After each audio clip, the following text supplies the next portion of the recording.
In the shadows of global politics, where flags wave in public squares and leaders exchange handshakes for the cameras, another world operates quietly, almost invisibly. This is the world of spies, double agents, secret operations, and hidden wars that rarely make it to the front pages.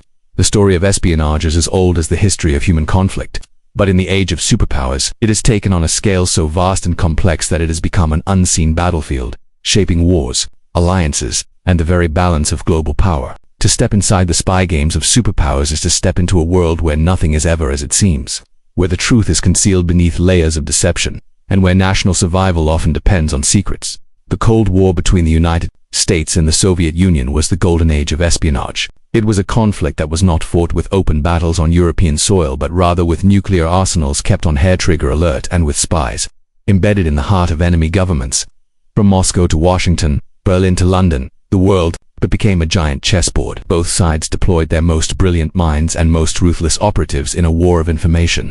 It was here that espionage stopped being a secondary tool of states and became a frontline weapon. A single piece of intelligence, an intercepted message, a stolen blueprint, a compromised agent could alter the balance of power and perhaps prevent or trigger global catastrophe. Consider the story of Berlin, a divided city and the epicenter of Cold War spying. After World War II, the city was split into 4 zones, controlled by the United States, the United Kingdom, France, and the Soviet Union. The Berlin Wall, built in 1961, became the ultimate symbol of division. But even before the wall was raised, Berlin had already become a spy capital. Agents from the CIA, KGB, MI6, and Stasi prowled its streets, recruiting informants, trading secrets, and constantly trying to outwit each other. A bar, a bookstore, or a train station could suddenly transform into the site of a secret meeting.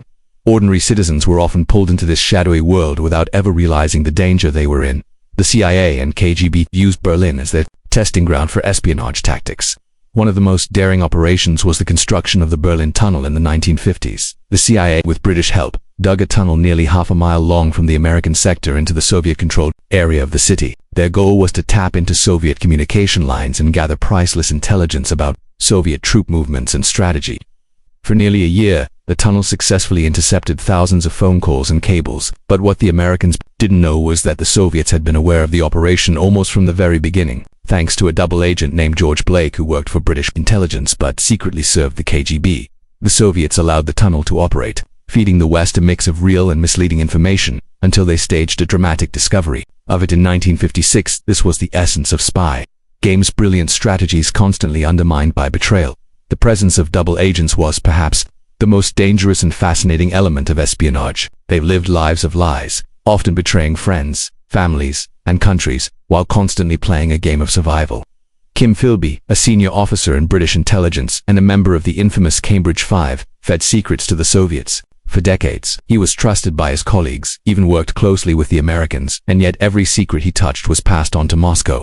His betrayal shook Western intelligence to its core, showing that no system, no matter how secure, was immune to infiltration. The KGB, in turn, suffered their own betrayals, with defectors like Oleg Gordievsky providing the West with critical insights into the Soviet inner workings during the 1980s. As technology evolved, so too did the spy games. Satellites began circling the Earth, capturing images of missile sites and troop deployments. Code breaking became a science, with supercomputers eventually replacing the roomfuls of mathematicians who had once labored to crack enemy codes. Signals intelligence, the interception of radio, telephone, and electronic communications, became as important as human spies. Agencies like the NSA in the United States expanded their reach, monitoring vast networks of communication. Yet even as machines became powerful, the human element remained irreplaceable. A single informant in the right position could still provide insights no machine could capture. The Cold War was also marked by dramatic spy swaps that captured the world's attention. One of the most famous took place on the Glienicke Bridge, which connected Potsdam in East Germany with West Berlin. It became known as the Bridge of Spies. Here, captured agents would be exchanged in tense ceremonies, watched by armed guards on both sides. For the families of the spies, it was a moment of relief, but for the intelligence agencies, it was just another move in the endless game. Each exchange signaled not only the value of the individuals involved, but also the importance of maintaining some rules in a world without rules. But espionage was not limited to gathering information. It often crossed into the realm of covert operations, efforts to manipulate events in foreign countries. The CIA orchestrated coups, supported rebellions, and even attempted assassinations. The KGB engaged in disinformation campaigns, spreading rumors and fabrications to destabilize societies and influence politics.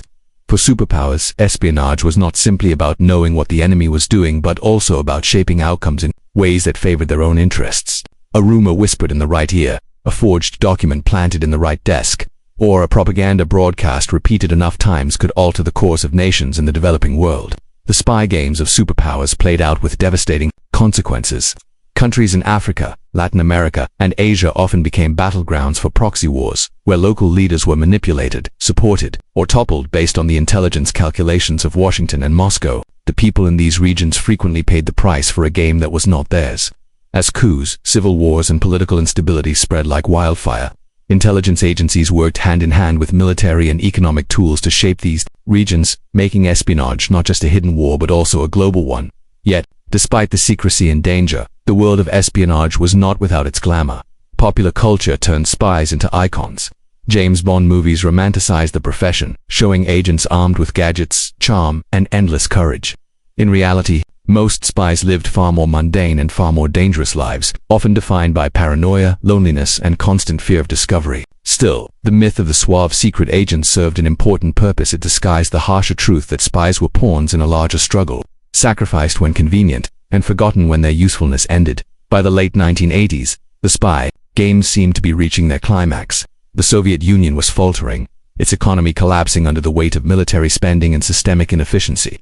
The CIA, NSA, and Western intelligence services intensified their efforts to understand how much longer the Cold War would last. Defectors like Gordievsky provided critical intelligence that Soviet leadership was more fearful of the West than aggressive toward it. The intelligence picture helped shape policies that eventually brought the Cold War to an end without the nightmare of nuclear conflict. It was perhaps the greatest success of espionage that hidden information and secret channels contributed to preventing the most destructive war in human history. But the end of the Cold War did not end the spy games, it merely transformed them. Superpowers no longer stood in clear opposition across an iron curtain. Instead, they found themselves navigating a multipolar world where new threats and new technologies reshaped the battlefield. Cyber warfare, terrorism, and economic espionage emerged as the new front lines. Old rivals remained, but new players entered the scene. China, with its rapid rise, invested heavily in intelligence operations. Russia, inheriting the KGB's legacy through the FSB, reinvented its tactics for the 21st century. The United States, now the sole superpower, faced the challenge of defending against not only traditional espionage but also against shadowy terrorist networks that defied the old logic of geopolitics. And so the spy games continued, quieter but no less intense, weaving through the fabric of global affairs. Behind every summit, every trade deal, and every military deployment, shadows moved, listening, watching, and manipulating. The Cold War had ended, but the world of spies had only grown larger, darker, and more complex. When the Cold War ended, many believed the age of spies had ended with it. The Iron Curtain had fallen, the Berlin Wall was gone, and the Soviet Union dissolved into fragments. But in truth, the spy games of superpowers had not ended. They had merely shifted form. The battlefield of espionage was no longer confined to Berlin's safe houses or Soviet archives. It had moved into cyberspace, boardrooms, satellite networks, and even into the devices we hold in our hands every day. The invisible war had grown broader, more complex, and far more intimate than ever before. In the 21st century, espionage is no longer just about stealing military secrets or recruiting double agents. It is about control over information, the most valuable currency of our time. Every state, every corporation, and every individual now lives in a world where data is power. This reality has given rise to a new generation of spies, hackers, cyber warriors, and digital surveillance operatives who can do more damage with a few keystrokes than armies could with tanks. Nations that once relied on briefcases and dead drops now deploy malware, artificial intelligence, and quantum computing in a relentless quest for dominance. Perhaps the most dramatic example of this new era came in 2010, when a computer worm named Stuxnet was discovered. Unlike ordinary viruses that disrupt or steal information, Stuxnet was designed to destroy physical infrastructure. It targeted Iran's nuclear program, quietly infiltrating its computers and causing uranium centrifuges to spin out of control until they broke. The attack was widely believed to have been orchestrated by the United States and Israel, though never officially confirmed. Stuxnet changed everything. It showed that cyber weapons could achieve what bombs and bullets could not: cripple a nation's a strategic program without firing a shot.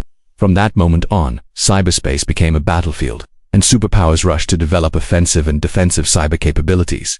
The United States built Cyber Command, an entire arm of the military dedicated to offensive and defensive digital warfare. China, meanwhile, launched vast operations aimed at intellectual property theft, hacking into corporations and government agencies across the globe. Russia, inheriting the KGB's legacy, turned its focus to cyber influence and disinformation, using the internet as a weapon to destabilize societies and interfere in democratic processes. Each power had its own style, but all recognized that in the modern era, controlling the digital domain was as important as controlling land. See where. The revelations of Edward Snowden in 2013 revealed just how far surveillance had gone. The United States National Security Agency (NSA) had been collecting massive amounts of data not only from foreign adversaries but also from allies and even its own citizens. Every phone call, email, and digital footprint was potentially accessible to a sprawling surveillance network. For some, this was a shocking violation of privacy.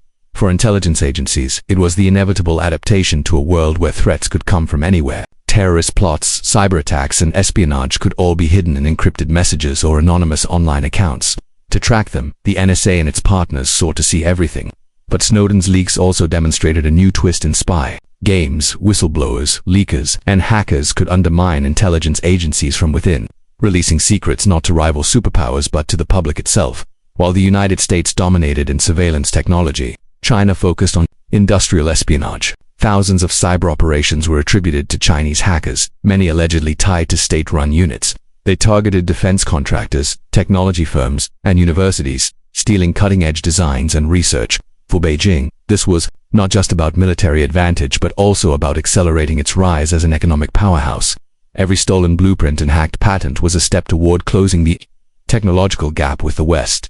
Western officials began to warn that China's rise was not just the result of hard work and investment, but also of one of the most aggressive espionage campaigns in modern history. Russia, on the other hand, embraced disinformation as its weapon of choice, using troll farms, fake news websites, and armies of bots. Moscow sought to sow division in Western societies. The 2016 US presidential election became the most high-profile example, with intelligence agencies concluding that Russia had interfered through hacking, leaks, and propaganda campaigns. Yet Russia's tactics were not limited to America. Across Europe, Moscow sought to influence elections, fund extremist parties, and manipulate public opinion. For Russia, espionage was not just about stealing secrets but about shaping perceptions, weakening rivals from within, and turning open societies against themselves. The spy games of superpowers also moved into outer space. Satellites, once passive, eyes in the sky, became targets of potential warfare. Nations began developing anti-satellite weapons, capable of blinding or destroying the satellites that modern militaries depend on for communication, navigation, and intelligence.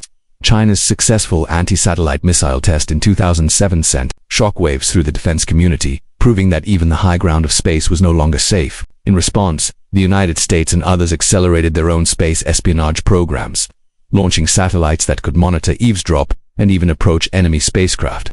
Space became the new frontier of intelligence gathering, a silent, invisible race happening above our heads. Meanwhile, artificial intelligence began to transform espionage. Algorithms capable of processing massive amounts of data allowed intelligence agencies to detect patterns, track suspects, and predict threats faster than any human could. Facial recognition systems scanned crowds in real time, while AI-driven drones conducted surveillance across hostile terrain. But AI also introduced new dangers. Deepfakes, realistic but fake videos and audio emerged as powerful tools of disinformation. A fabricated speech, a falsified confession, or a fake video of a leader could spark chaos, undermine trust, and even trigger conflict. Intelligence agencies now faced the challenge of not only creating deception but also detecting it. As espionage expanded into these new domains, old methods did not disappear. Human intelligence spies on the ground remained crucial. Recruiting insiders within governments, corporations, or even terrorist networks provided insights that no algorithm could replicate.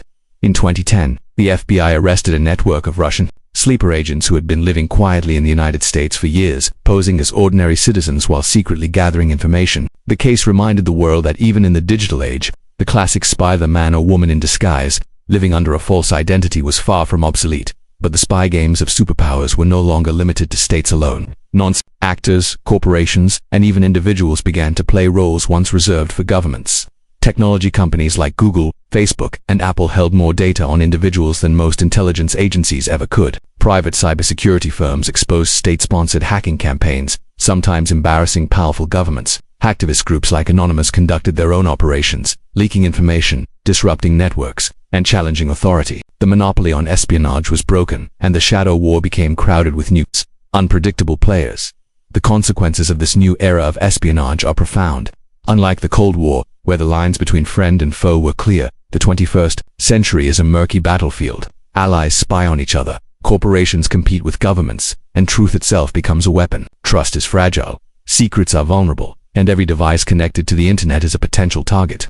In such a world, the spy games of superpowers are not just about defense or offense. They are about survival in a landscape where every action is monitored, every word recorded, and every weakness exploited. The future of espionage points toward even greater complexity. Quantum computing threatens to break the codes that protect global communications. Biotechnology may allow for new forms of surveillance, tracking individuals by their DNA or manipulating biology for covert operations. Autonomous drones, operating without human pilots, could infiltrate and observe without fear or fatigue. The boundaries between science fiction and intelligence operations are dissolving, and what once seemed impossible may soon become routine. Yet, at its core, espionage remains what it has always been, a contest of deception and perception, of trust and betrayal. Whether in the alleys of Cold War Berlin or in the data streams of the digital age, the essence of spy games is the same. Superpowers seek to know more than their rivals, to hide their own weaknesses, and to manipulate the unseen battles that shape the visible world. The stakes are no less than global power itself. One leak, one hack, one false move can alter the course of history, and so, the spy games continue.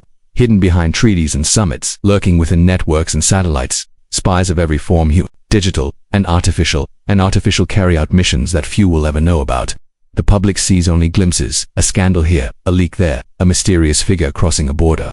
But the true scale of the game is far larger, sprawling across continents, technologies, and even into the deepest corners of our private lives. To live in the modern world is to live inside the spy games of superpowers, whether we realize it or not. Because in the end, espionage is not just about states and leaders. It is about our data, our perceptions, our very reality. And as long as superpowers compete for dominance, they will continue to fight their hidden war in the shadows, unseen yet ever present, shaping the future of nations and the fate of humanity itself.